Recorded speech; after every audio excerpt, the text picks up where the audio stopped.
आदाब, खैर मकदम है आपका समय न्यूज नेटवर्क में और आप देख रहे हैं आलमी समय। अपने खास प्रोग्राम खुली बहस के साथ हाजिर हूं मैं सैयद फैसल अली। हुकूमत ने अपनी जिम्मेदारियां संभाल ली है। जिम्मेदारी संभालते ही कई मामलों को लेकर हुकूमत की नुक्ताचीनी भी हो रही है। अक़लियती वजीर के जरिए मजहब के नाम पर रिजर्वेशन को गैर कानूनी करार दिए जाने के बाद इस पर बहस छिड़ गई है। मुस्लिम रिजर्वेशन के मुख्तलिफ पहलू पर बात करने के लिए हमारे साथ आज स्टूडियो में मौजूद हैं कांग्रेस के लीडर अनीस दुर्रानी साहब, दिल्ली से भारतीय जनता पार्टी की काउंसलर शोभा विजयन जी, जमात इस्लामी हिंद की general secretary engineer Mohammad Salim sahab और अजीम शेरवानी साहब जो प्रोफेसर हैं और रिसर्चर हैं ह्यूमन राइट्स पे। आप सभी का खैर मकदम है। और इसी के साथ साथ हमारे साथ लखनऊ से बराह रास्त शामिल होंगे मौलाना खालिद रशीद फिरंगी महली साहब। तो शुरू करते हैं अपनी खास प्रोग्राम खुली बहस।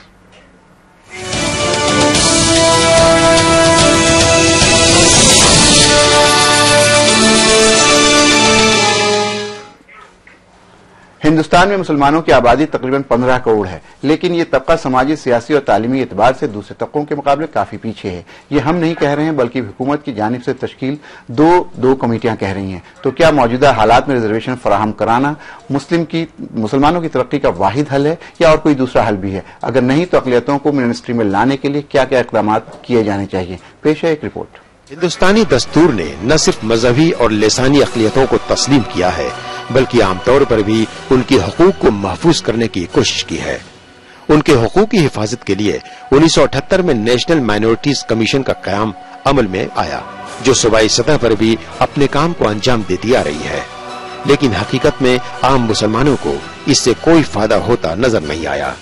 हालात की संजीदगी पर गौर करते हुए और तरक्की पसंद लोगों के मुतालबे पर उनके हालात की सच्चाई जानने के लिए साबिक जजेस की सदारत में सच्चर कमेटी और रंगनाथ मिश्रा कमेटी बनाई गई और दोनों ने अपनी रिपोर्ट में मुसलमानों के हालात की तर्जुमानी करते हुए उन्हें तमाम सहूलियात के साथ ही उन्हें हर शोबों में रिजर्वेशन देने की बात कही। मुल्क के मारूफ वकील और मुस्लिम पर्सनल लॉ बोर्ड के रुकन जफरयाब जिलानी ने एक दफा फिर मुसलमानों को रिजर्वेशन देने का मुतालबा किया है। मुसलमानों को आगे लाने के लिए रिजर्वेशन का एक तरीका वो नेशनल लेवल पर सजेस्ट हो चुका है। तकरीबन सभी सेकुलर पार्टियां उसको एक्सेप्ट करती हैं। अब यह कि जो गवर्नमेंट में होगा वही उसके बारे में सोचेगा। तो गवर्नमेंट में अब इस वक्त बीजेपी है और उसको सोचती है कि नहीं सोचती है तो वक्त बताएगा। जफरयाब जिलानी ने दर्ज फहरिस्त जात को दिए जा रहे रिजर्वेशन में भी तफरीक बरतने का सवाल उठाते हुए कहा कि सबके लिए कानून एक जैसा होना चाहिए। शेड्यूल कास्ट का बेनिफिट उसी को मिलेगा जो हिंदू धर्म का मानने वाला। ये सन 50 में प्रेसिडेंट ऑफ इंडिया ने ऑर्डर किया। इसके बाद सिखों ने तहरीक चलाई कि साहब हमारे वहाँ जो शेड्यूल कास्ट हैं उनको मिलना चाहिए। तो उन्होंने प्रेसिडेंशियल ऑर्डर को अमेंड करके सिखों को शामिल कर लिया। फिर बौद्धों की तहरीक चली जनता पार्टी के आने के बाद, तो बौद्धों को शामिल कर लिया गया था। अब इस वक्त उस प्रेसिडेंशियल ऑर्डर में हिंदू हैं, सिख हैं और बौद्ध हैं, लेकिन मुसलमान और ईसाई अभी उसमें नहीं है। मुल्क के सबसे बड़े इस्लामी इदारों में से एक दारुल उलूम देवबंद ने भी मुसलमानों की इक्तिसादी हालात को देखते हुए रिजर्वेशन का मुतालबा किया है। मुसलमानों का रिजर्वेशन पसमानदगी की बुनियाद पर हम पहले से मुतालबा करते आए हैं, होना चाहिए। जम्मू कश्मीर हुर्रियत कॉन्फ्रेंस लीडर मीर वाइज उमर फारूक ने तो इस मसले को मोदी हुकूमत के लिए एक चैलेंज माना है। फारूक ने कहा कि इंतखाब के वक्त वजीर आजम नरेंद्र मोदी सबको साथ लेकर चलने की बात कह चुके हैं, इसलिए उन्हें अपने वायदों को अमली जामा पहनाना होगा। कुछ साल कबल जो कि सच्चर कमेटी की रिपोर्ट आई थी, जो उसने ये बात बिल्कुल खुल के कही थी कि मुसलमानों का हाल जो है वो दलितों से भी बदतर है और मुसलमानों को हर लिहाज पे डिस्क्रिमिनेट किया जा रहा है, पॉलिटिकल लेवल पे, इकोनॉमिक लेवल पे, नौकरियों के हवाले से, बाकी मसाइल के हवाले से। तो मैं समझता हूं कि ये एक बहुत बड़ा चैलेंज होगा इस नई हुकूमत के लिए। आम इंतखाबात के वक्त नरेंद्र मोदी ने यह कहा था कि मुसलमान अगर हमें करीब से देखेंगे तो मुझसे प्यार करने लगेंगे। उन्होंने मुसलमानों के एक हाथ में कुरान तो दूसरे हाथ में कंप्यूटर देखने की ख्वाहिश जाहिर की थी। तो क्या सेकुलर होने का दावा करने वाली हुकूमतों से नजरअंदाज किए गए मुसलमान रिजर्वेशन के मसले पर मोदी हुकूमत से मुस्तक़ कार्रवाई की उम्मीद कर सकते हैं? आलमी समय के लिए ब्यूरो रिपोर्ट के साथ मासूम सिद्दीकी। नाज़रीन, अभी आपने ये रिपोर्ट देखी। जाहिर सी बात है, सच्चर कमेटी के आने के बाद और जिस तरह के हालात बने हैं, ये बात बिल्कुल वाज़ेह है कि मुसलमानों की हालत बहुत बदतर है। जब जब बात होती है मुसलमानों को रिजर्वेशन देने के लिए, तो ये मुद्दा आता है कि धर्म के नाम पर, मजहब के नाम पर रिजर्वेशन नहीं देना है। लेकिन जैसा जफर याब जिलानी ने कहा कि बुद्धों को मजहब के नाम पर मिल गई रिजर्वेशन, सिखों को भी मिल गई मजहब के नाम पर रिजर्वेशन, और सबसे बड़ा मसला यह है कि अगर कोई दलित जो रिजर्वेशन पा रहा है वो अगर मुसलमान हो जाता है तो पाता हुआ रिजर्वेशन भी वो लूज करता है। किस तरह का निजाम है ये? हम एक तरफ तो बात करते हैं कि रिलीजन के नाम पर रिजर्वेशन नहीं देना है, तो आज इन्हीं सारी चीजों पे बातचीत करेंगे। हमारे साथ मौजूद हैं स्टूडियो में कांग्रेस के तर्जुमान अनीस दुर्रानी साहब। सबसे पहले उनके पास चलते हैं और उनसे पता करते हैं कि 60 साल तक उन लोगों ने हुकूमत की, ये सारी चीजें उन लोगों के सामने आई और सच्चर कमेटी भी उनके सामने आई, इस पर कुछ पेशरफ्त हुई या नहीं? अनीस साहब। देखिए, कांग्रेस का जहां तक ताल्लुक है, कांग्रेस अक़लियतों के लिए रिजर्वेशन के हक में रही है और सबसे पहले रिजर्वेशन कांग्रेस ने 4.5% रिजर्वेशन कर्नाटक के अंदर दी थी। उसके बाद कर्नाटक में दी, उसके बाद फिर आपका आंध्रा में दी गई, उसके अलावा केरल में दी गई, उसके अलावा मणिपुर के अंदर दी गई। मुख्तलिफ स्टेटों में जहां जहां आसानी के साथ ये हो सकता था, आंध्रा में उसको कोर्ट के जरिए चैलेंज किया गया, फिर दोबारा उसको ऑर्डिनेंस के जरिए दोबारा नफाज किया गया उसका। तो कांग्रेस का तो इसमें बहुत वाज़ेह मौक़िफ़ है कि रिजर्वेशन मुसलमानों के लिए होनी चाहिए, नौकरियों में भी और तालीमी इदारों में भी। नौकरियों में भी और तालीमी इदारों में भी रिजर्वेशन होनी चाहिए, ये कांग्रेस के अनीस दुर्रानी साहब कह रहे हैं। लेकिन मेरा अगला सवाल उनसे यह है कि जब उनकी हुकूमत रही इतने बरस तक, और चलिए ज़्यादा दूर की बात छोड़ दें, 10 साल तक यूपीए की हुकूमत रही, सच्चर कमेटी की सिफारिशें आ चुकी थी, रंगनाथ कमीशन की सिफारिशें आ चुकी थी, उसके बाद भी आज ढाक के 3 पात बहुत ज्यादा पेशरफ नहीं हुए, कैसे जस्टिफाई कीजिएगा? नहीं, देखिए, बहरहाल मुल्क जिस निजाम के तहत हुकूमत की जाती है उस निजाम में कुछ खामियां हैं, मैं समझता हूं। और ये आईरी मामला जो था कि अभी 4.5% रिजर्वेशन कुछ दिन पहले किया गया, तो उसका फिर वो मामला जाकर कोर्ट में अटक गया है। मामला तो यही है, कोर्ट मामला अटक जाता है, कोर्ट में अटक जाता है। अलीगढ़ मुस्लिम यूनिवर्सिटी के अक़लियती किरदार का मामला 1982 में श्रीमती गांधी ने कहा था मोहतरमा ने कि हम उसको करवाएंगे, 82 से लेकर के 2004 तक, और आप लोग यही बहाना कर रहे हैं कि भाई वो तो देखिए, इसको बहाना नहीं कहा जा सकता। अब बहुत सारी चीजें जो है वो हुई भी है कोर्ट के रुकावटों के आहिस्ता आहिस्ता, जब जैसे जैसा रिलीज हुआ है वो हुआ है। जैसे जामिया कैरेक्टर था वो बीच के अंदर मिला उसके अंदर, लेकिन ये ठीक है, अदालती निजाम की वजह से भी बहुत कुछ ताखीर हो रही है इन चीजों में। अदालती निजाम के चलते भी ताखीर हो रही है। हमारे साथ अजीम शेरवानी साहब मौजूद हैं, उन्होंने काफी इस पर काम किया है, रिसर्च स्कॉलर हैं। चलिए वो कुछ कहना चाह रहे हैं, क्या कहिएगा आप? इनका जो दावा है, दुरानी साहब जो कह रहे हैं कि कांग्रेस पार्टी पहली पार्टी थी जिसने मुस्लिम्स को रिजर्वेशन की बात की, मैं सिर्फ आपसे और आपकी पार्टी से एक सवाल ये जानना चाहता हूं कि जब आईन में जो आर्टिकल 341 है बहुत साफ तौर पे कहता है कि कोई भी रिकमेंडेशन प्रेसिडेंट के जरिए जा सकती है, जो भी गवर्नमेंट थी, कांग्रेस पार्टी गवर्नमेंट थी, उसके बाद यूपीए की एक नहीं बल्कि 2 गवर्नमेंट्स थी, तो सिर्फ और सिर्फ जो आईन में जो पोजीशन है उसी का फायदा क्यों नहीं उठाया? क्यों एक जो है प्रेसिडेंट के पास रिकमेंडेशन के लिए नहीं भेजा गया कि जो दलित मुस्लिम्स हैं या दलित क्रिश्चियंस हैं उन्हें भी दलित तस्लीम किया जाए, जो एससी कैटेगरी में तस्लीम किया जाए? ये बहुत बेसिक चीज थी जो बहुत आसानी से हो सकती थी, जिसके लिए बहुत ज्यादा स्पेशल कोई प्रोविजन की जरूरत नहीं थी। कॉन्स्टिट्यूशन साफ लफ्जों में कहता है कि आर्टिकल 341 के तहत ऐसा किया जा सकता है, और 16(4) जो है आर्टिकल, जो फंडामेंटल राइट भी है, वहां भी स्पेशल प्रोविजन, स्पेशल रिजर्वेशन का प्रोविजन है, और उसमें कम से कम वो मुस्लिम्स, वो क्रिश्चियंस आ सकते थे जिनके साथ डिस्क्रिमिनेशन हुआ है, सिस्टमिक डिस्क्रिमिनेशन हुआ है दूसरे जो दलित, हिंदू दलित हो, चाहे सिख दलित हो या और बुद्धिस्ट दलित हो, उनके साथ साथ ये किया जा सकता था। पॉलिटिकल विल नहीं थी, कांग्रेस पार्टी ईमानदार नहीं थी। इसका जवाब मेरे ख्याल से दुरानी साहब बेहतर ये कह रहे हैं कि ये सुन लिया गया, कह रहे हैं शक उठा है। आपके पास में वापस आऊंगा, शोभा जी कुछ कहना चाह रही हैं। देखिए, बहुत सीधी सी बात है, 60 साल तक इन्होंने राज किया और ये अच्छी तरीके से जानते थे कि जो हमारा कॉन्स्टिट्यूशन है उसके अंदर रिजर्वेशन की बात कहीं पर भी रिलीजन बेस्ड नहीं है, वो कास्ट बेस्ड है, इसीलिए उसकी एससी और ओबीसी की हम बात करते हैं। इन्होंने केवल और केवल मुस्लिम अपीजमेंट किया, नहीं तो ये रिजर्वेशन 60 साल के अंदर तो रिजर्वेशन की बात ही नहीं आनी चाहिए थी ना। जब हम आज मोदी जी की सरकार आई है, मुस्लिम पॉपुलेशन ने भी ये माना है, खुलकर वोट किया है, और इस बात से किया है उन्होंने, क्योंकि उन्होंने कहा कि हम सबका साथ लेकर चलेंगे। रिजर्वेशन मुसलमानों ने वोट किया है, सबने वोट किया है जी। और देखिए, सबका साथ सबका विकास, जहां पर ये नारा है। और आज के समय के अंदर नजमा हेपतुल्ला जी ने बहुत ही, वो हमारी बहुत बड़ी राष्ट्रीय नेता है, महिलाओं की जो है बहुत चिंता करती हैं, बहुत सारी बातें करती हैं, और मुझे ऐसा लगता है इन्होंने अपीजमेंट के अलावा कुछ नहीं किया। नहीं तो आपको आज इस विषय पे बैठना ही नहीं पड़ता। सबको जब साथ लेकर हम चलेंगे और रिजर्वेशन हो, एससी के उस वर्ग के लिए हो जो सदियों से एक्सप्लॉइट है, उसके लिए रिजर्वेशन की बात है। अगर माइनॉरिटी, आज मुस्लिम जो माइनॉरिटी है 15 करोड़ लोग हैं, 15 करोड़ दलित एक्सप्लॉइटेड, 15 करोड़ की भी है। देखिए मेरी बात सुनिए, फिर इसमें आगे अभी इन्होंने 340 का हवाला दिया है ना। अगर ऐसी विश एंड विल थी तो इसके अंदर अमेंडमेंट करके किया जा सकता था, लेकिन आज इश्यू बिल्कुल फर्क है। आज जब हमारी सरकार आई है, यहाँ पर भारतीय जनता पार्टी की सरकार आई है, पूरे देश ने उसको एक्सेप्ट किया है। और जब हम बात करते हैं, हमारी बहुत बड़ी नेता ने इतनी बात कही है कि सबको हम साथ लेकर चलेंगे।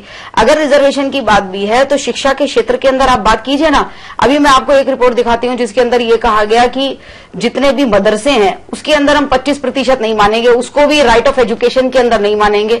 ये मुस्लिम लोगों ने ही कहा, मुस्लिम इंस्टीट्यूशंस ने ही कहा, हम 25% जो है वीकर सेक्शन को नहीं देंगे। अपने ही वीकर सेक्शन को 25% सीटें देने के लिए तैयार नहीं है। तो ऐसी रिजर्वेशन से क्या होने वाला है? वही क्रीमी लेयर वाली बात होने वाली है। तो सारे इशू बहुत गंभीर हैं। ये आपने अपनी बात कह ली। जो फिरंगी महली साहब, खालिद रशीद फिरंगी महली साहब हमारे साथ लखनऊ से जुड़ गए हैं, उनके पास चलते हैं और जानने की कोशिश करते हैं। फिरंगी महली साहब, आपको आवाज आ रही है मेरी? जी, आवाज आ रही है। आपसे ये जानना चाहेंगे, आपने सुना होगा नजमा हेपतुल्ला साहब का बयान आया कि मुसलमान अक़लियत नहीं है। दूसरा ये कि कहीं ना कहीं उससे पहले जिस तरह की चीजें चल रही थी इलेक्शन में, और इलेक्शन के बाद जिस तरह सरकार बनी है, तो ये खदशा है लोगों को कि बहुत सारी वो चीजें जो पहले की सरकार में चल रही थी वो रोक ना दी जाएं। एक दूसरी बात यह कि मुस्लिम रिजर्वेशन का मुद्दा बहुत साल से, बल्कि 65 साल से हिंदुस्तान में पड़ा है और आज तक उस पर कोई पेशरफ नहीं हुई। सरकार रही 2 साल बाद यूपीए की, उसमें भी कुछ नहीं हुआ। आपको क्या लगता है, रिजर्वेशन मिलना चाहिए मुसलमानों को या नहीं मिलना चाहिए? बुनियादी बात तो ये है कि जो नजमा हेपतुल्ला साहब ने बयान दिया कि मुस्लिम इस मुल्क में अक़लियत नहीं, अपने आप में एक बहुत ही चौंकाने वाला बयान है। या तो फिर आपको इस के खिलाफ भी नहीं लेनी चाहिए थी। हाँ, आपको इस मिनिस्ट्री की जिम्मेदारी ही नहीं लेनी चाहिए थी। इस मिनिस्ट्री को या तो फिर आपको खत्म कर देना चाहिए था। उसके बाद अगर आप ये बयान देती तो हो सकता है शायद कोई इसकी तरफ तवज्जो देता, क्योंकि जो ये माइनॉरिटी अफेयर मिनिस्ट्री बनी है, इसके तहत जो भी कौमें आती हैं, 6 कौमें, उसमें मुस्लिम, ईसाई, बौद्ध, पारसी और सिख शामिल हैं, और उसमें मुसलमान सबसे बड़ी माइनॉरिटी है। और ये माइनॉरिटी स्टेटस किसी एक पार्टी ने नहीं दिया है, बल्कि हमारे अपने इंडियन कॉन्स्टिट्यूशन ने दिया है जी। और हमसे यह कोई हक भी कॉन्स्टिट्यूशन से छीन नहीं सकता है। दूसरा मसला है रिजर्वेशन का। तो जब भी बात मुसलमानों को रिजर्वेशन देने की आती है, तब इस किस्म की बेबुनियाद बातें उठाई जाती हैं कि कुछ पार्टियां मुस्लिम अपीजमेंट की तरफ तवज्जो दे रही हैं, जबकि हकीकत यह है कि पिछले 60 सालों में अगर मुसलमानों का अपीजमेंट किया जाता तो आज मुसलमान भी दूसरी कौमों के बराबर इस मुल्क में खड़े होते, लेकिन उनके इख्तियारात नहीं दिए गए।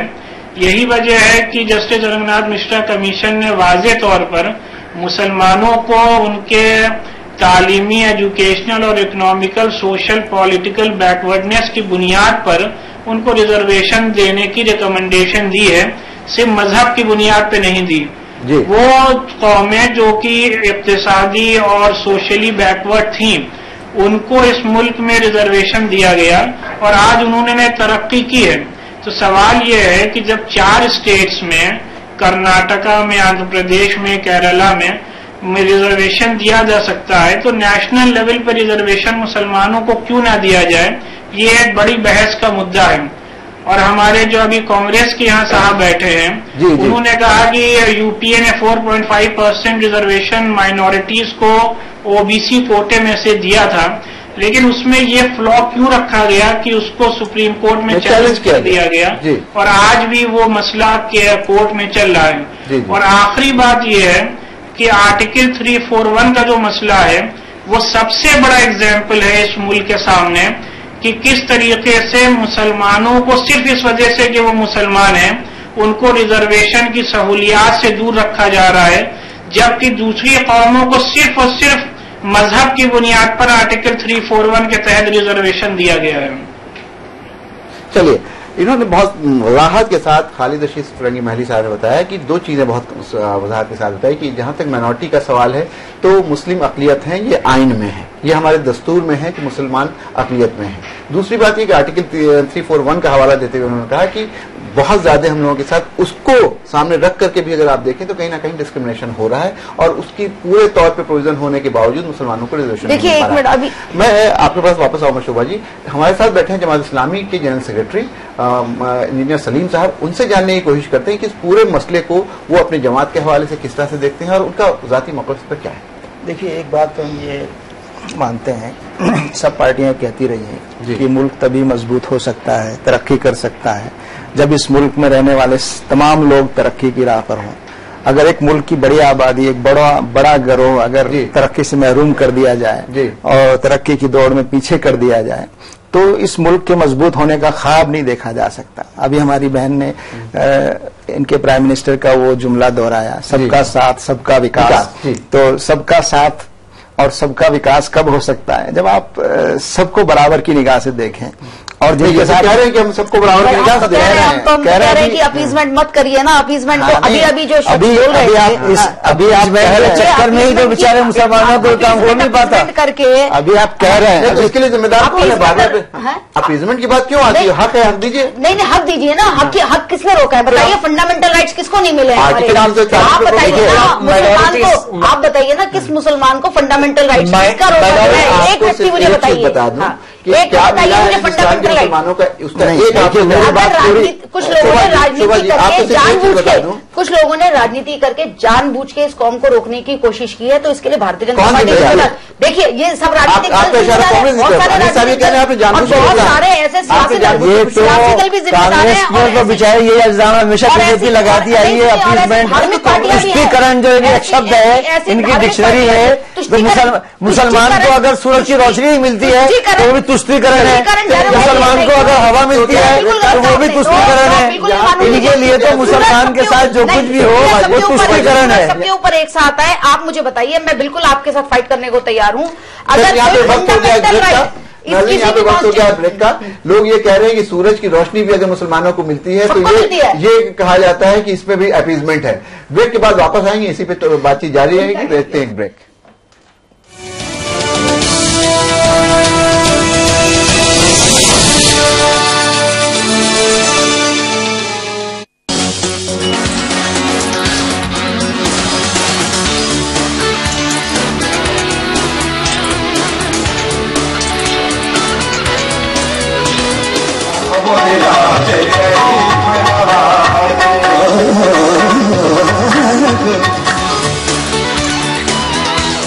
कश्मीर समर फेस्टिवल 2014 में लुत्फअंदोज होने के लिए पुकार रही है कश्मीर की वादियां।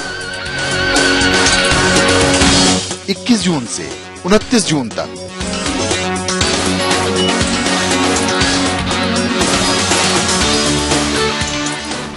वो सदी थी जब कृष्ण भगवान गाय माता को अपनी माता मानते, और आज इस सदी में बिलफाड़ दो उन सालों के नाम का, खाने के लिए काट डाल। बेजुबान जानवरों की हत्या बंद करवा कर रहेंगे। ऐसी सजा दो।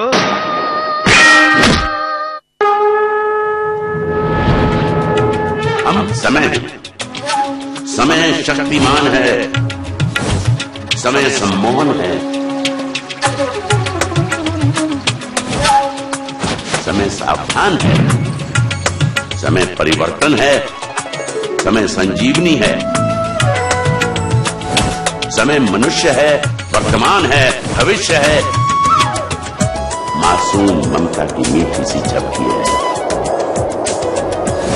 मौसियों के लिए समय एक झपकी है, समय अनुशासन है, समय सुशासन है, शांत है, क्रुद्ध है, समय सुबुध है, विजय का युद्ध है। समय एक नारा है, समय सभी का है, समय तुम्हारा है, हम समय, ये समय हमारा है, रहिए समय के साथ।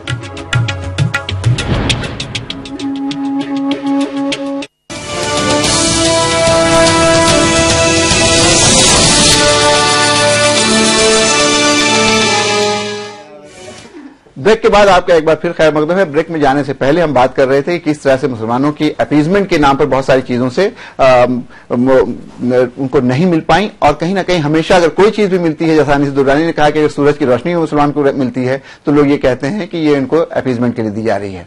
वजीर आजम नरेंद्र मोदी काबीना की वाहिद मुस्लिम वजीर नजमा हेपतुल्लाह ने तो मुसलमानों को अकलियत मानने से ही इनकार कर दिया। उन्होंने ये कहा कि इस देश में अगर कोई अकलियत है तो वो सिर्फ और सिर्फ पारसी है, मुसलमान अकलियत नहीं है। क्या इस बयान से मुसलमानों में जो एतमाद था भारतीय जनता पार्टी को लेकर के वो कहीं कम नहीं हुआ है? लोगों को ये उम्मीद थी कि अगर कैबिनेट की तौसीह होगी तो उसमें 1-2 मुसलमान मिनिस्टर और आएंगे, लेकिन ये ना हो सका। हमारे साथ सारे मेहमान मौजूद हैं। हम मेहमानों का फिर से खैर मकदम करते हैं और जानने की कोशिश करते हैं जमात इस्लामी के मोहम्मद सलीम साहब से, जिनकी बात अधूरी रह गई थी, कि आखिर ये किस तरह का निजाम है कि अगर कोई चीज मुसलमान को मिलती है तो लोग ये कहते हैं कि नहीं, ये तो मुसलमानों को खुश करने के लिए, उनके वोट बैंक को रिझाने के लिए किया जा रहा है। जी सलीम साहब। मैं ये अर्ज कर रहा था कि इस देश को मजबूत बनाने के लिए, तरक्की की राहों पर ले जाने के लिए तमाम जो गिरोह हैं, तमाम जो अकलियतें हैं, जितने भी तबकात हैं, उन सबको बराबरी का मौका मिलना चाहिए और जो कमजोर हैं उनको ऊपर उठाया जाना चाहिए, जो नीचे पीछे रह गए हैं उनको आगे लाने की कोशिश की जानी चाहिए, जैसे हमारे SC ST और दूसरे जो तबकात के लोगों के लिए किया गया।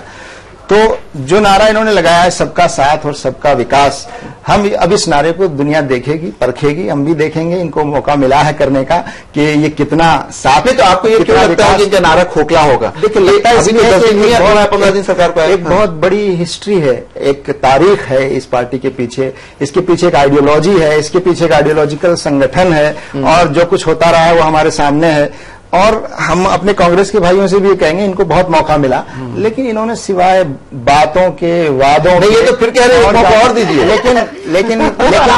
लेकिन इनके बातों और वादों को भी हमारे बीजेपी के साथियों ने अपीजमेंट तक कह डाला कि ये दिया नहीं, जो झुंझुना दिखाया वो भी अपीजमेंट की कैटेगरी में आ गया। और सही बात यह है कि कांग्रेस पार्टी ईमानदारी के साथ अगर जो बात वो कहती थी उसको अगर लागू करती तो शायद आज हालात कुछ अदर होते, लेकिन ऐसा लगा कि वो पॉलिटिकल विल नहीं थी, वो ईमानदारी नहीं थी, वो नियत में वो सफाई नहीं थी। वो सिर्फ चाहती थी कि वोट मिलता रहे और हमारी कुर्सी महफूज रहे, और ये डर दिखा के अगर हम ऐसा करेंगे तो मेजोरिटी नाराज हो जाएगी, अगर हम ऐसा करेंगे तो फलां नुकसान हो जाएगा। वोटों की गिनती और उसका हिसाब लगाते रहे, लेकिन अब लोगों ने इनका हिसाब बराबर कर दिया शायद। लेकिन अब बीजेपी को मौका मिला है कि उनकी जो नजरियाती, जो मुसलमानों के बारे में जो एक आइडियोलॉजिकल चीज रही है और जिसके बारे में मुसलमान एप्रीहेंशन में भी हैं, कुछ अंदेशे भी हैं कि अगर वो उसी रुख पर चलते रहे कि जिस रुख पर बीजेपी की पार्टी जहां से कंट्रोल होती है और मुसलमानों के बारे में इस मुल्क में जो माइंडसेट पाया जाता है, लेकिन मैं समझता हूं कि अब उनको हुकूमत मिली है और पूरी मेजोरिटी के साथ मिली है और उनको एक मौका मिला है। यानी आप शायद है कि भारतीय जनता पार्टी कुछ करेगी अच्छा? नहीं, ऐसा करे तो उनके लिए भी अच्छा है और इस मुल्क के लिए भी अच्छा है। चलिए, अंदेशे बहुत हैं, लेकिन अगर वो करेंगे तो खालिद रशीद फिरंगी महली साहब के पास। खालिद साहब, यहाँ पे सलीम साहब जमात इस्लामी के जनरल सेक्रेटरी मौजूद है, उनका ये कहना है कि कांग्रेस ने जितनी दिन भी हुकूमत की, जितने दिन भी बरसर इक़्तिदार रही, उसने मुसलमानों को सिर्फ नाम के नारे जरूर दिए, उनको देने की बात जरूर की और कभी कुछ दिया नहीं। ये अलग बात है कि जब कुछ देने की बात भी कांग्रेस करती थी तो भारतीय जनता पार्टी जो हिज़्ब इख्तिलाफ की जमात है वो ये कहती थी कि मुसलमानों को खुश किया जा रहा है, अपीजमेंट की पॉलिसी है। और यही शायद वजह हुई, कांग्रेस ने चूंकि मुसलमानों का भरोसा तोड़ा इसलिए मुसलमानों ने उनका हिसाब किया। क्या आपको लगता है इसी वजह से कांग्रेस जो है आज 44 सीट पर सिमट गई? हमें ये सिरे से कहना कि कुछ नहीं किया हम समझते हैं मुनासिब नहीं है। थोड़ा बहुत करने की कोशिश की गई, जैसे स्कॉलरशिप का मसला था या माइनॉरिटी कंसंट्रेटेड डिस्ट्रिक्ट्स में तामीर और तरक्की का मसला था या आज़ाद एजुकेशन बोर्ड के तहत माइनॉरिटी इंस्टीट्यूशंस को ग्रांट्स देने का मसला था। कई काम करने की कोशिश की गई, लेकिन कहीं ना कहीं जो बड़े काम थे, जो बुनियादी मसला था मुसलमानों के रिजर्वेशन का जो मसला था या टेररिज्म के बेबुनियाद इल्जामात में जो नौजवानों की गिरफ्तारियों का मसला था, इस तरफ हम समझते हैं कांग्रेस ने खातिर ख्वाह तवज्जो नहीं दी और अपने आखिरी सेशन में जो तमाम मुस्लिम तंजीमों का मुतालबा था, पर्सनल लॉ बोर्ड का भी मुतालबा था, ये जो कम्युनल वायलेंस बिल है उसकी तरफ भी कोई खास तवज्जो नहीं दी गई। हम समझते हैं ये बुनियादी वजूहात थी जिससे कि मुसलमान इस पार्टी से मतलब यही हुआ ना खालिद रशीद फिरंगी महरी साहब ने कि कांग्रेस ने बात बहुत की, बहुत सारी बातें की, लेकिन दिया कुछ नहीं या बहुत कम दिया। इसको तनासुब में अगर खालिद रशीद फिरंगी महरी साहब की बात को मान लें कि कहा जरूर कुछ चीजें की भी, लेकिन जो तवक्कुआत थी उस तवक्कुआत पे आप पूरे नहीं हुए। नहीं, ऐसा नहीं है। कांग्रेस ने बहुत काम किया है, मैं इससे कतन मुत्तफिक नहीं हूँ। बिल्कुल आप फिरंगी महरी साहब सही फरमा रहे थे। और देखिए तकरीबन 4000 करोड़ स्कॉलरशिप दिए गए। बेसिकली कांग्रेस की कोशिश ये थी कि तालीम के मैदान में मुसलमानों को आगे बढ़ाया जाए ताकि खुद उनके मसाइल हल होने शुरू हो। जहां तक ये बात बिल्कुल सही है कि ये जो फिसाद मुखालिफ बिल था ये पास होना चाहिए था और मैं समझता हूँ कि कोताही रही है, वो पास ना हो, उसमें कोताही रही है, वो पास हो जाना चाहिए। वो कहा कई बार किया, पास ना हो सका, ये भी एक हकीकत है। वजीर आजम नरेंद्र मोदी कबीना की वाहिद मुस्लिम वजीर नजमा हेपतुल्लाह के मुसलमानों के अक़लियती किरदार की नफी करने वाले बयान ने एक नया तनाज़ा खड़ा कर दिया है। नजमा हेपतुल्लाह के इस बयान से कैबिना में मजीद मुसलमानों वज़रा की शमूलियत की उम्मीद कर रहे आम मुसलमानों को काफी मायूसी हुई है। अक़लियती उमूर के वजीर के बयान से नाराज मुस्लिम रहनुमाओं ने कहा कि बीजेपी को वाज़े करना होगा कि जो मोहतरमा ने कहा है क्या वो उनका जाती मौक़िफ़ है या वो पार्टी का मौक़िफ़ है। पेश है एक रिपोर्ट। नजमा हेपतुल्लाह की जानिब से मुसलमानों को अक़लियत मानने से इनकार करने वाले बयान की मुस्लिम तबकों में काफी मजम्मत हो रही है। मोदी काबीना में मुस्लिम लीडरान को अगली तौसी में शामिल करने की उम्मीद लगाए लोगों को भी इस बयान से मायूसी हुई है, क्योंकि बेशतर लोगों को उम्मीद है कि नजरअंदाज किए गए मुख्तार अब्बास नकवी, शहनवाज हुसैन और महबूब अली कैसर जैसे लीडरान को मुस्तकबिल में शायद जगह मिल जाए। लेकिन नजमा हेपतुल्लाह के बयान ने तो सबको परेशानी में मुब्तला कर दिया है। Minorities also in the country, and we have to think about them. In fact, Muslims are really not in minority. It is the Parsis are real minority. Jammu Kashmir की हुर्रियत कॉन्फ्रेंस ने नजमा के बयान को हकीकत से काफी दूर बताते हुए कहा कि बीजेपी इस सच्चाई को कबूल करे और अपनी जिम्मेदारी निभाए। मैं समझता हूं कि ये तो कोई ढकी छुपी बात नहीं है कि मुसलमान तो बहरहाल अकलियत में हैं और अगरचे मैंने कहा कि बहुत बड़ी अकलियत है, लेकिन उनको वो प्रॉपर रिप्रेजेंटेशन और वो प्रॉपर हुकूक नहीं दिए जा रहे हैं जो वो डिजर्व करते हैं। हिंदुस्तान के अहम मुस्लिम इदारों में से एक दारुल उलूम देवबंद के मोहतमिद मुफ्ती अब्दुल कासिम नुमानी इस बयान को मनफी ज़हनियत के तौर पर देख रहे हैं, जबकि इस इदारे के तर्जुमान का कहना है कि नजमा हेपतुल्लाह ने अपने बयान की वजाहत पेश कर दी है, जिसके बाद उनसे काफी उम्मीदें की जा सकती हैं। डॉक्टर नजमा हेपतुल्लाह अपना बयान वापस ले चुकी है। उन्होंने कहा कि दस्तूरी हुकूक जो भी मुसलमानों के हैं उनको दुनिया की कोई ताकत छीन नहीं सकती। मरकजी वजीर नजमा हेपतुल्लाह के इस बयान ने मुल्क के मुसलमानों को तशवीश में डाल दिया है। बयान के खिलाफ हर सिमत से आवाजें उठनी शुरू हो गई हैं। बेशतर लीडरान का कहना है कि बीजेपी को साफ करना चाहिए कि नजमा का यह बयान पार्टी की जानिब से है या उनकी जाती राय। बहरहाल अब वक्त आ गया है कि तमाम मकतब फिक्र से वाबस्ता अफराद वफ्द की शक्ल में नव मुंतखब वजीर आजम नरेंद्र मोदी को मुसलमानों के मुतालबात और मसाइल से बाखबर करे। उनका ये आईनी फर्ज बनता है कि वो मुल्क के हर शहरी की फलाह व बहबूद की फिक्र करे। आलमी समय के लिए ब्यूरो रिपोर्ट के साथ मासूम सिद्दीकी। चलिए बातचीत को आगे बढ़ाते हैं। अजीम साहब, आपने सुना अक़लियती उमूर की जो वजीर हैं नजमा हेपतुल्लाह ने तो इस बात को जो आईनी प्रोविजन है हमारे यहाँ, जिसमें आइन में हमें कहा गया है कि अक़लियत है, उसी को उन्होंने कहा कि नहीं मुसलमान तो अक़लियत है ही नहीं, अगर अक़लियत कोई है इस मुल्क में तो पारसी है। हालांकि अपने उस बयान को बाद में उन्होंने उसको रिट्रैक्ट किया, लेकिन इस तरह का बयान क्या एक जिम्मेदार वजीर को देना चाहिए था? मेरे ख्याल से ये बहुत ही इरेस्पॉन्सिबल स्टेटमेंट है एक सीजन लीडर का जो 6 बार पार्लियामेंट में रही हो, राज्यसभा में रही हो और बहुत लंबा सफर तय किया है, सियासी सफर तय किया है। नजमा हेपतुल्लाह ने सियासी खानवादे से भी आती हैं। उन्हें मेरे ख्याल से शायद वो ये कहना चाहती थी कि मुसलमान जो है वो उनकी तादाद काफी ज्यादा है और माइनॉरिटीज में सबसे बड़ी है, बड़ा ग्रुप है, अगर जो 6 ग्रुप्स हैं उनमें से ये कहना बड़ा मुश्किल है, क्योंकि उनके बिहाफ पे तो जाहिर सी बात है हम में से कोई भी नहीं बोल सकता है कि उन्होंने क्या कहा और क्या मतलब था। लेकिन ये बहुत ही गैर जिम्मेदाराना बयान है, खासतौर से ऐसी पोजीशन में जब एक ऐसी पार्टी आती है पावर में जिसके बारे में दूसरी पॉलिटिकल पार्टीज और लोग अप्रीहेंसिव हैं। ऐसे में ये कहना बहुत ही गलत है। और मैं तो ये कहता हूं कि जो आज की गवर्नमेंट है, जिसका जो स्लोगन था सबको बराबरी और सबका साथ और सबका विकास, उसमें ये माइनॉरिटी मिनिस्ट्री को रखने की जरूरत क्या थी? मुझे लगता है कि माइनॉरिटी मिनिस्ट्री से जितना मुसलमानों को फायदा हुआ है उससे ज्यादा बैकलैश हुई है, उससे ज्यादा नुकसान हुआ है। ये तो आप ताजा नहीं है। और अभी हम जो बात करते हैं, मैं बात करता हूं कि हम एक मिनिस्ट्री बनाएं जिसका काम हो कि ये देखना कि सबको बराबर हक मिल रहे हैं, हर आदमी। पैमाना क्या होगा, कैसे आप देखिएगा? उसके लिए कहीं ना कहीं कोई ना कोई मैकेनिज्म तो होगा, सिस्टम मैकेनिज्म। आपको एक बात याद दिलाओ अजीम शेरवानी साहब कि अभी के जो हालात हैं, आपको जान के ताज्जुब होगा कि हम लोग जो कि सेंट्रल सर्विसेज में हमारी जो शमूलियत है 3.5% है जी। लोन आपको मिलता नहीं है। 94.5% पॉपुलेशन जो है मुसलमानों की वो पॉवर्टी लाइन के नीचे है। ये सारी चीजें हैं, आप उनके साथ चलने की बात कर रहे हैं जो पहले से आपसे बेहतर हैं। जब हम रिजर्वेशन की बात करते हैं तो होता है कि सबको एक साथ एक तरीके का की चीजें फराहम कराया जाए। क्या ये मुमकिन है कि जिसने कभी जिंदगी में कुछ नहीं किया है उसको जो नंगे पैर दौड़ता आया हो और जो टर्फ पे दौड़ता आया हो, दोनों कंपीट कैसे कर सकते हैं?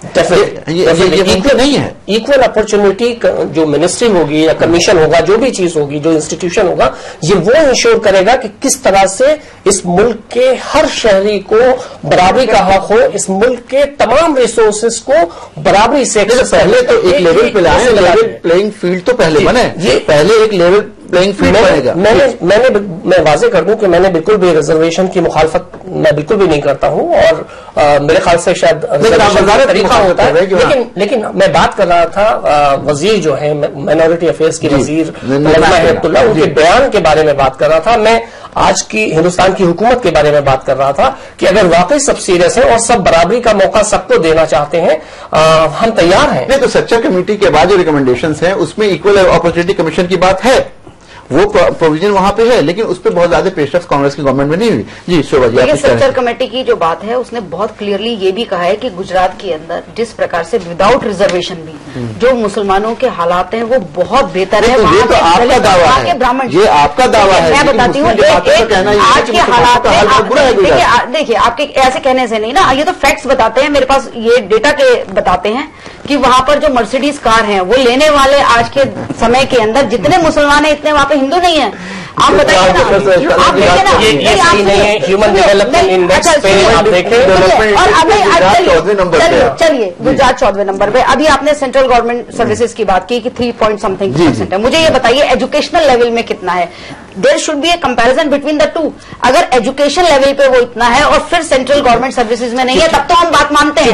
मेरा ऐसा मानना है मोदी जी की सरकार पर भरोसा करना चाहिए। उन्हें सबकी बात और सबके विकास की बात करी है, उन्होंने तुष्टीकरण की बात नहीं की, सबको साथ लेकर चलने की बात की है। जहां तक नजमा एफिलोजी के बयान की बात है, देखिए नजमा एफिलोजी के बयान की बात है, उन्होंने क्लैरिटी भी दी और किस उसमें कही है। लेकिन जहां तक मेरा मानना है शायद उन्होंने 15 करोड़ की पॉपुलेशन देश के अंदर मेन स्ट्रीम में 125 करोड़ के देश के अंदर, जिसमें हिंदू भी हैं, जिसके अंदर सिख भी हैं, जिसके अंदर जैन भी हैं, जिसके अंदर पारसी भी हैं, और उनका ये कहना जिसके अंदर क्रिश्चियंस भी हैं, तमाम तरीके के जिसके अंदर इसलिए हो रही है तमाम तरीके अगर हम सब लोगों को माइनॉरिटी मान लेंगे, देखिए सबको माइनॉरिटी मान लेंगे तो हिंदू जो है माइनॉरिटी में आ जाएंगे। अगर सबको प्लस प्लस प्लस कर देंगे तो देखिए इस वक्त इस बात की बहुत ज्यादा जरूरत नहीं है। एक बहुत पॉजिटिव थिंकिंग के साथ हमें ये सोचना चाहिए, वो कोई भी व्यक्ति, चाहे वो ब्राह्मण हो, चाहे वो मुस्लिम हो, चाहे वो कोई हो, अगर वो इकोनॉमिक एक हमारा एक दायरा होना चाहिए, अगर वो उससे नीचे है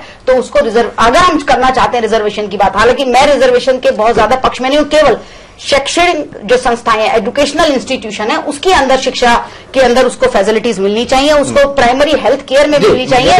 लेकिन आपने बात करी शोभा जी, इनकी पार्टी की पॉलिसी को अगर यहाँ रिफ्लेक्ट कर रही हैं तो फिर तो ये अंदेशा भी पैदा हो रहा है कि एससी और एसटी का रिजर्वेशन भी शायद ये लोग खत्म करेंगे, क्योंकि एससी और एसटी का रिजर्वेशन बैकवर्डनेस की बुनियाद पर है, उनके साथ डिस्क्रिमिनेशन होता रहा है कास्ट की बुनियाद पर, और मुसलमानों के साथ इस देश में धर्म की बुनियाद पर डिस्क्रिमिनेशन होता रहा। तो जो संविधान ये कहता है कि धर्म की बुनियाद पर डिस्क्रिमिनेशन नहीं होना चाहिए, कॉन्स्टिट्यूशन ने रिजर्वेशन की बात करी है कास्ट बेस पे, उन्होंने धर्म के नाम पे नहीं करी है। डिस्क्रिमिनेशन अगर धर्म के नाम पे हो सकता है तो रिजर्वेशन धर्म के नाम पे क्यों नहीं हो सकता? मेरी बात सुनिए ना, ये तो कॉन्स्टिट्यूशनल अमेंडमेंट की बात है, ये तो कॉन्स्टिट्यूशनल अमेंडमेंट्स की बात है। आप बताइए ना, हम दिल्ली के अंदर बैठे हैं, आप मुझे एक व्यक्ति ऐसा लेके आइए जिसको फंडामेंटल राइट के अंदर कोई कमी यहाँ पर हो, और मैं आपके लिए लखनऊ और जानने की कोशिश करते हैं कि जो शोभा जी कह रही हैं कि नहीं यहाँ पे ऐसा कुछ नहीं है, सबके साथ न्याय हो रहा है, और जो नई सरकार आई है वो सबको साथ सबके का विकास का नारा लेकर के आई है और उस पर भरोसा करना चाहिए। खालिद साहब, आपसे मैं ये जानना चाह रहा हूँ कि लोगों को ज्यादा शक इसलिए हो रहा है, ज्यादा जो खदशात हैं वो इसलिए है कि नजमा हेपतुल्लाह ने एक बयान दिया, उससे कुछ दिन पहले एक दूसरे वजीर ने बयान दिया कि भाई आर्टिकल 370 पे भी बहस होनी चाहिए। इसी तरह के बयानात आ रहे हैं, बाद में उसके ऊपर कोई छोटी सी हल्की सी वजाहत आ जाती है। तो क्या ये माना जाए कि ये जो सरकार है ये आ करके जो अंग्रेजी में कहते हैं कि टेस्टिंग द वाटर, कि एक पत्थर फेंक करके देख रहे हैं कि इसका क्या रद्द अमल होता है? कहीं ऐसी बात तो नहीं है? नहीं, यकीनी है कि ऐसे ही महसूस हो रहा है, क्योंकि मिनिस्ट्री में सिर्फ एक मुसलमान का लिया जाना और उस मुसलमान का वजीर बनते ही अपनी मिनिस्ट्री ही के अगेंस्ट जाकर के स्टेटमेंट दे देना, फिर आर्टिकल 370 का शोशा छोड़ देना, ये तमाम ऐसे मुद्दे हैं जो कि मुसलमानों को बहुत ज्यादा तशवीश में मुब्तला कर रहे हैं। और दूसरा अहम मसला ये है कि अभी जो इन मोहतरमा ने कहा कि मुसलमानों का पार्टिसिपेशन एजुकेशनल इंस्टीट्यूशंस में नहीं बढ़ा है, अगर ये पिछले 20 साल का डेटा उठा के देखेंगे तो इस नतीजे पर पहुंचेंगे कि मुसलमान बच्चे एजुकेशनल इंस्टीट्यूशंस में बहुत बड़ी तादाद में आए हैं, लेकिन उसी के प्रोपोर्शन में गवर्नमेंट जॉब्स में उनका पार्टिसिपेशन नहीं बढ़ा है। तो ये फंडामेंटल राइट्स का वायलेशन है कि नहीं है? हाँ सर, देखिए, अगर आपके पास डेटाबेस है और अगर आप इसको कर सकते हैं और फंडामेंटल राइट्स का वायलेशन हुआ है तो मैं आपके साथ हूँ, लेकिन मेरा ऐसा कहना है कि इस देश के अंदर आज वो समय आ गया है जब 125 करोड़ को बराबर मान के चलें, और धर्म के आधार पे बिना बात को ये कहना कि डिस्क्रिमिनेशन है। मैं झुग्गियों में घूमती हूँ, मैं फ्लैट्स के अंदर जाती हूँ और मैं देखती हूँ कि बहुत किसी प्रकार का डिस्क्रिमिनेशन नहीं है, केवल और केवल अगर कहीं पर कोई कमी है तो पॉवर्टी, गरीबी एक बहुत बड़ा मुद्दा है। उसके लिए अमीर और गरीब कोई नहीं होता, उसके लिए देखिए सुनिए, उसके लिए अमीर और गरीब जो है कुछ नहीं होता। आपको मैं बताऊं ऐसे कितने गाँव, ऐसे कितनी जगह दिखाऊं जहाँ पर शोभा जी, आपसे मेरा एक सीधा सवाल है कि आप जो कह रहे हैं सबको बराबरी का लेवल प्लेइंग फील्ड होना चाहिए, सबको बराबर हक मिलने चाहिए, लेकिन उसके लिए लेवल प्लेइंग फील्ड की जरूरत है। जो बात खालिद रशीद फरीदाबादी साहब कह रहे हैं कि उन लोगों को आप कैसे कम्पीट करने के लिए कह सकते हैं जिन्होंने बेसिक जो बुनियादी चीजें हैं वो भी उनको मुयसर नहीं है, वो भी उन तक नहीं पहुंचे। आप उनको कैसे कहते हैं कि कॉम्पिटिशन में आगे कम्पीट कर जाओ और उसके बाद नौकरियां ले लो? एक बच्चा, मैंने पहले भी ये बात कही, एक बच्चा जिसने ना कभी कंप्यूटर देखा है, जिसने ना कभी लैपटॉप देखा है, जिसने ना जदीद जो भी आज मॉडर्न एजुकेशन के सिस्टम है उसको देखा है, वो बुलंदशहर और खुर्जा के किसी गांव से आया है, उसको आप उस लड़के से कम्पीट करने के लिए कह रहे हैं जो अंग्रेजी स्कूल से पढ़ा, जेएनयू में तालीम हासिल की, कैसे मुमकिन है? देखिए, मैंने तो नहीं कहा, मैंने कहा कि पॉवर्टी जो है मेन क्राइटेरिया होना चाहिए, वो चाहे हिंदू का बच्चा हो, चाहे वो मुसलमान का बच्चा हो, चाहे वो सिख का बच्चा हो। आपको मैं कितने गांव और कितनी ऐसी जगह दिखा दूं जहां ब्राह्मण और दलित दोनों की इकोनॉमिक कंडीशंस बराबर की हैं, बल्कि रादर कमी है, क्योंकि उन्होंने सदियों तक जो है पैसा उनके पास होता नहीं था, वो केवल शिक्षा देना और लेने का काम करते थे। ये फॉर्मूला एससी एसटी के लिए लगाएंगे? मैं एक बात बताऊं, चलते हैं गरीबी जो फॉर्मूला लगाते फिर इकोनॉमिक कंडीशन में मिलना चाहिए, ठीक है, क्रीमी लेयर की बात भी आ जाती है। अगर आप बात कर रहे हैं, अगर एक लेवल तक की जो बात आप कह रहे हैं उसके लिए मैं बिल्कुल आपके साथ, बिल्कुल मेरी भी वही राय है। बच्चे को प्राइमरी एजुकेशन मिलनी चाहिए, बच्चे को सबको समान रूप से सबको उसकी प्राइमरी हेल्थ केयर होनी चाहिए। उसको जो भी फैसिलिटीज आगे बढ़ने के लिए हैं, उसके लिए आप कुछ भी करना चाहते हैं, आप कोई भी बोर्ड बनाना चाहते हैं, कुछ भी करना चाहते हैं, वो बिल्कुल होना चाहिए। लेकिन जाकर आप केवल और केवल रिजर्वेशन सिर्फ इसलिए बात करें कि वो मुसलमान के लिए बात करें, वो मुझे थोड़ा सा उचित नहीं लगता। मुझे नहीं लगता अगर दिया जाए तो कोई दिक्कत आपको नहीं। देखिए, ऐसे कॉन्स्टिट्यूशन ने वो किया और उसको भी एक बहुत समय के लिए, तय समय के लिए हुआ था, तय समय के लिए हुआ था। आपको मैं बताऊं, ये आशा करें मोदी जी खत्म कर देंगे रिजर्वेशन। हम ये नहीं कह रहे, समय के लिए था, खत्म कर देना चाहिए।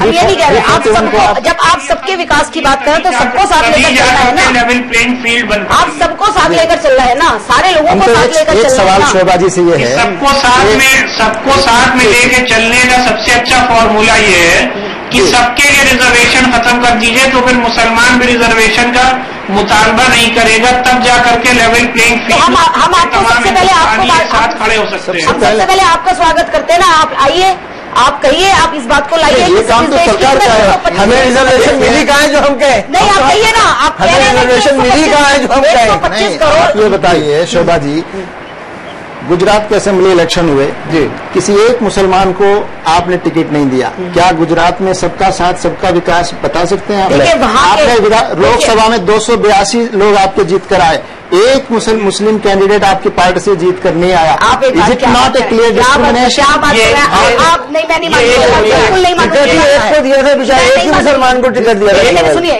हालांकि हम ये मानते हैं कि मुसलमान नाम का कोई आदमी आकर जरूरी नहीं है कि वो सब करेगा, लेकिन कम से कम नाम के लिए तो दिखाने के लिए तो आप दिखावे की के लिए मोदी जी दिखावे की बात कर रहे हैं। नहीं, दिखावे से दूर जाने की बात कर रहे हैं। दिखावा नहीं है, पॉलिटिकल इंक्लूसिवनेस की बात है। आपने इफेक्टिवली डिसइंफ्रेंचाइज कर दिया एक 10% पॉपुलेशन को।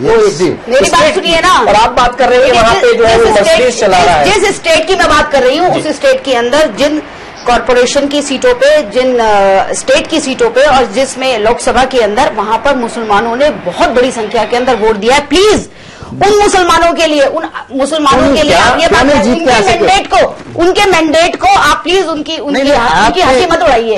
उन्होंने मोदी जी में विश्वास किया है, वो ये खुद मान के चलते हैं। मोदी जी की मिसाल देनी पड़ेगी। गुजरात का मुसलमान अब से नहीं, पिछले 100 साल से बहुत ज्यादा वेल ऑफ रहा है। गुजरात का मुसलमान बेसिकली ट्रेडर रहा है। गुजरात का मुसलमान सारे वर्ल्ड में है। मैं आपको पुरानी दिल्ली का, वर्ल्ड सिटी का एक बहुत ही संजीदा उदाहरण देना चाहती हूँ और मैं चाहती हूँ आप उसे सुने। जब हम पुरानी दिल्ली के कस्बों में जाते हैं, छोटी छोटी गलियों में जाते हैं, वहां पर मैं देखती हूँ कि एक गली के अंदर बहुत बुरी कंडीशन के अंदर अगर मुसलमान रह रहे हैं, तो दूसरी बुरी कंडीशंस के अंदर बहुत छोटे छोटे घरों के अंदर 20-20 लोग हिंदुओं के भी रह रहे हैं। ये वर्ल्ड सिटी की ये कहानी है। और जब वर्ल्ड सिटी के लिए कॉर्पोरेशन के स्तर पे या किसी भी स्तर पे कोई काम होता है, तो एक कॉर्पोरेटर होने के नाते मैं हमेशा वर्ल्ड सिटी में जब बात करती हूँ तो सबकी बात करती हूँ और सबके लिए कहती हूँ। मैं कल ही मैंने कॉर्पोरेशन में बोला कि कम से कम वहां पर महिला पार्क सुरक्षित किए जाएं, ताकि माइनॉरिटी की जो विमेन है वो भी पार्कों के अंदर जाकर एक हवा ले सके। असेंबली में जा सके नहीं जा सके वो बताया, असेंबली पार्लियामेंट में क्यों नहीं जा सके? हर जगह जाए, हर जगह जाए, हर जगह करें, हर जगह जाए। लेकिन नाज़रीन, यहाँ पे वक्त हो गया एक ब्रेक का। ब्रेक के बाद वापस आएंगे तो गुफ्तगू जारी रहेगी। लेते हैं एक ब्रेक।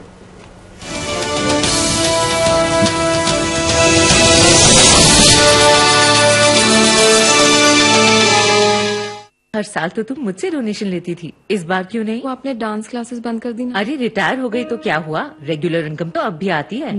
मतलब national pension system. National pension system ये 60 की उम्र तक पैसे बचाता और बढ़ाता है और फिर उन्हीं पैसों को हर महीने सैलरी की तरह आप तक पहुंचाया जाता है। 1800110708 उनकी website www.pfrda.org.in। National pension system में इन्वेस्ट करने से टैक्स भी बचता है। National pension system.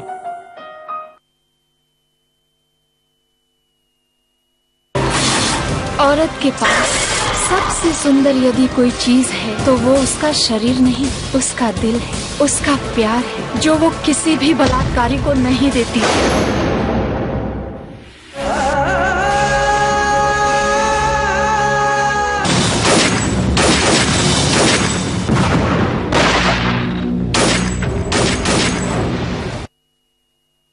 220 लोग हैं जो उनके मुखालिफ हैं, वो हैं, लेकिन इतनी तरह और इतनी चीजों पे बटे हुए हैं कि अगर वो बटे ना होते तो शायद ये 282 ना आते। कैसे जोड़िएगा? हमने देखा है तारीख के हवाले से, इस बात को मैं कह सकता हूं कि हमेशा कमजोर डेमोक्रेसी के कंधे पर सवार होकर डिक्टेटरशिप आया है। मुस्लिम मसाइल पर मेंबर पार्लियामेंट मौलाना असरारुल हक कासमी की बेबाक राय। हिंदुस्तान और जम्मू और कश्मीर की रियासत के बीच में जो एक रिश्ता है वो उसी आर्टिकल 370 के बिना पे है। क्या ये वक्त है उसको खत्म करने का? शायद इनके दिल में है कि कॉन्स्टिट्यूशन को चेंज करने से पहले कुछ न कुछ चीजों को हम बाहर लाके लोगों का रिएक्शन देखें। देखिए तकरार में सैयद फैसल अली के साथ इतवार की रात 8:30 बजे और पीर की दोपहर 2:30 बजे सिर्फ आलमी समय पर।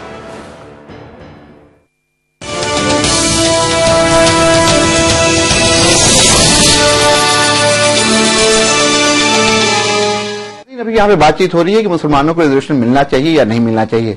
भारतीय जनता पार्टी की जो नुमाइंदगी यहाँ पे कर रही है शोभा विजयन, उनका ये कहना है कि नहीं, रिजर्वेशन से कोई मसला हल नहीं होता है।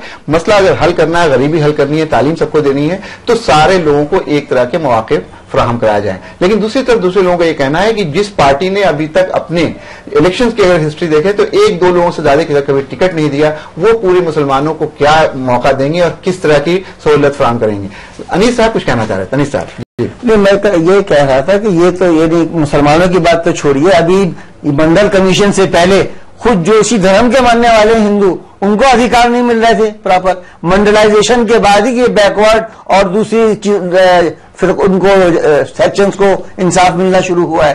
तो बगैर रिजर्वेशन के साहब ये नहीं लगता कि वो अगर नहीं मिल रहा था तो उसके लिए इनसे ज्यादा जिम्मेदार आप हैं, इसलिए सरकार आपकी थी। नहीं, हमने तो रिजर्वेशन दिया था, वो हमने नहीं दिया था, वो कांग्रेस पार्टी ने नहीं दिया था, वो जनता पार्टी ने दिया था। मैं कह रहा हूँ रामविलास पासवान और रिजर्वेशन का हमसे तो कह रहे हैं, हमने तो रिजर्वेशन दिया, आपने नहीं दिया। हमने तो रिजर्वेशन दिया है अभी 4 स्टेटों को आपको हमने बताया कि तकरीबन ने बहुत वजाहत की आपने ऐसा रिजर्वेशन दिया कि वो हमेशा कोर्ट में चैलेंज हो गया। नहीं, सिवाय आप चैलेंज हुआ है। मेरे ख्याल में अब कर्नाटक में बात करने से ज्यादा जरूरी है कि इनकी बात की जाए, क्योंकि इनको मौका मिला है।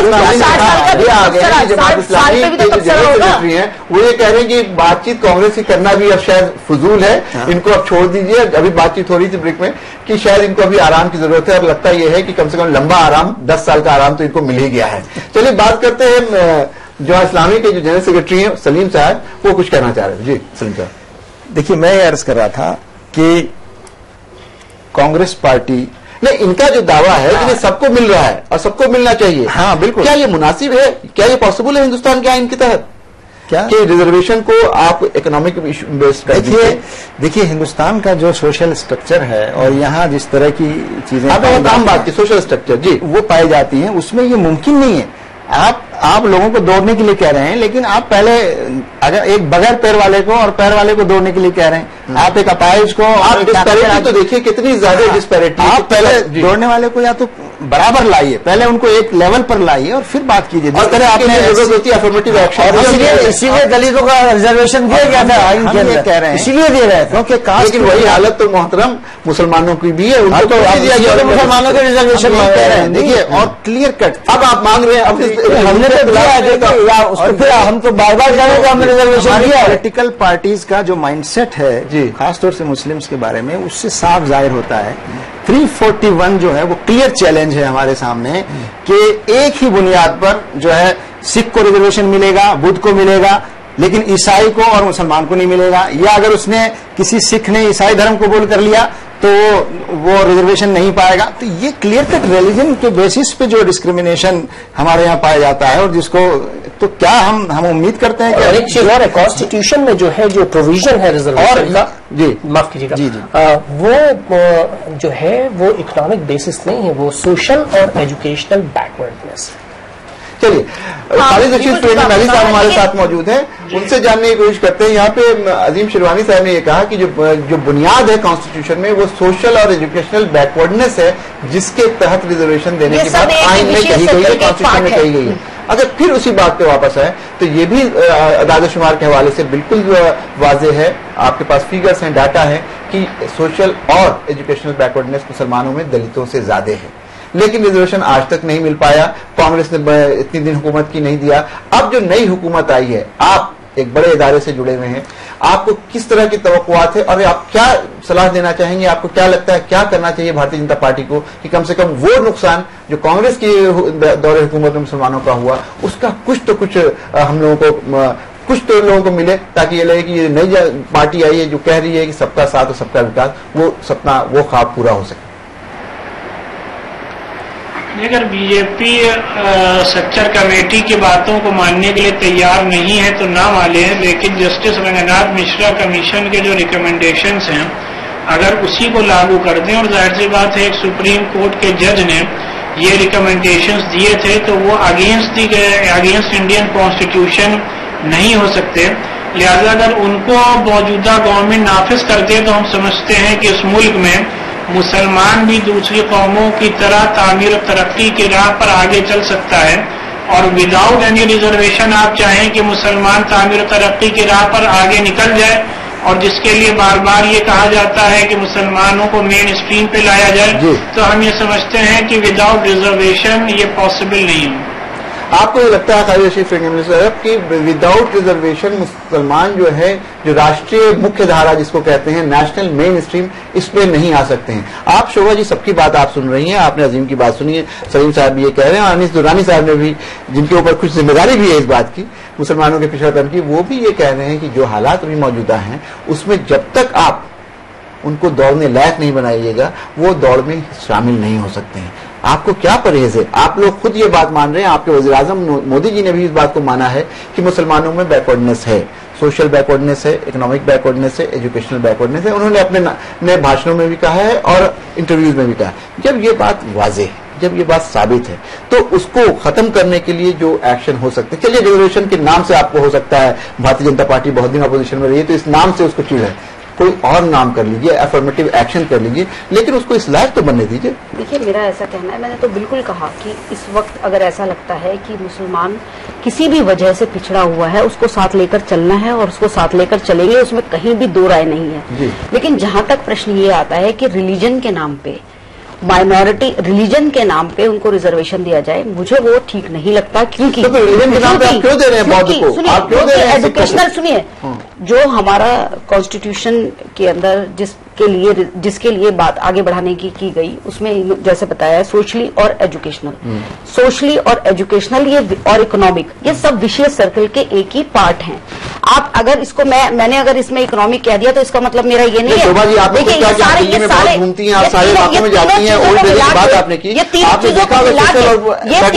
चीजों को मिला के ही आपको मैं बता रही हूँ, कोई भी अगर किसी हरिजन का बच्चा है, किसी मुसलमान का बच्चा है, अगर वो पब्लिक स्कूल के अंदर पढ़ रहा है, अगर उसे सही एजुकेशन मिल रही है तो उसको आगे एम्प्लॉयमेंट के चांसेस भी समान रूप से बराबर हैं। मेरा ऐसा कहना है कि अगर उसे कोई भी पैकेज देना है तो वो पैकेज उसको प्राइमरी हेल्थ में दीजिए, आप उसको एजुकेशन में दीजिए, उसकी माँ के स्वास्थ्य के लिए दीजिए, लेकिन नौकरी के अंदर रिजर्वेशन करना किसी इसके नाम पे, ये बल्कि ये डिस्क्रिमिनेशन बढ़ाएगा, ये सोसाइटी में डिस्क्रिमिनेशन अनरेस्ट बढ़ाएगा। मेरा ये मानना है। इस वक्त जरूरत है कि हम सब लोग साथ लेकर ये कह रहे हैं कि नहीं, नौकरियों में रिजर्वेशन नहीं, बुनियादी तौर पे इनका जो कहना है प्राइमरी हेल्थ मिलेगा, उसका राइट है। प्राइमरी एजुकेशन में और हायर एजुकेशन में भी उनको जो रिजर्वेशन है या जो उनको फराहम करना है, मैं जानती हूँ। नहीं, देखिए, मुस्लिम बहनों की हालत बद से बदतर है, मैं जानती हूँ, मैं उनके साथ काम करती हूँ। मुस्लिम बहनों के लिए, माओं के लिए आप शोभा जी, यही तो रोना है कि आप सब जानते हैं, मोदी जी से भी जब बात होती है तो ये कहते हैं कि आपको पता है लेकिन कुछ करना नहीं चाहते। नहीं, दिस इज नॉट राइट। मैं आपको बताती हूँ, हकीकत ये है कि मुसलमानों में जितनी भी आंगनबाड़ी की स्कीम, जितनी भी ICDS की स्कीम चल रही हैं, जितने भी डिस्ट्रिक्ट्स में चल रही हैं, सबसे ज्यादा उन्हीं क्षेत्रों में चल रही हैं जहां पर मुस्लिम पॉपुलेशन काफी तादाद के अंदर है। ऐसा नहीं है, काफी तादाद के अंदर, मतलब जहां पर कमी है, जहां पर माँ को पूरा पोषण नहीं मिल रहा है, बच्चों को पूरा पोषण नहीं मिल रहा है, सुप्रीम कोर्ट उसके अंदर there is no discrimination. Supreme court की रूलिंग है, माफ कीजिएगा, सुप्रीम कोर्ट की रूलिंग है कि छोटे से छोटे हैमलेट में, यानी छोटे छोटे गांव में भी जो है ICDS सेंटर होना चाहिए। उसकी वजह से बनाए गए हैं। 1000 हाउस होल्ड, कितने फंक्शनल है, कितने नहीं फंक्शनल है, वो भी आप अच्छी तरह जानते हैं। मैं ये लेकिन देखिए आप जो हम ह्यूमन डेवलपमेंट इंडेक्स की बात करते हैं हमेशा, आप देख लीजिए चाइल्ड इन्फेंट मोर्टेलिटी किस कम्युनिटी में सबसे ज्यादा है इस मुल्क में, आप देख लीजिए मैटरनल मोर्टेलिटी, सारी चीजें सामने है वो किस में सबसे ज्यादा है। आखिर उसके लिए क्या कोई स्पेशल कोई चीज की जरूरत है? लड़कियों को पढ़ने का ज्यादा से ज्यादा मौका देना चाहिए, मेरी बहनों को आगे निकल के आना चाहिए ना, उनको घरों के अंदर नहीं वो रखना चाहिए। एक चीज बताइए, आपने माइनॉरिटी डिपार्टमेंट बनाया, क्यों बनाया?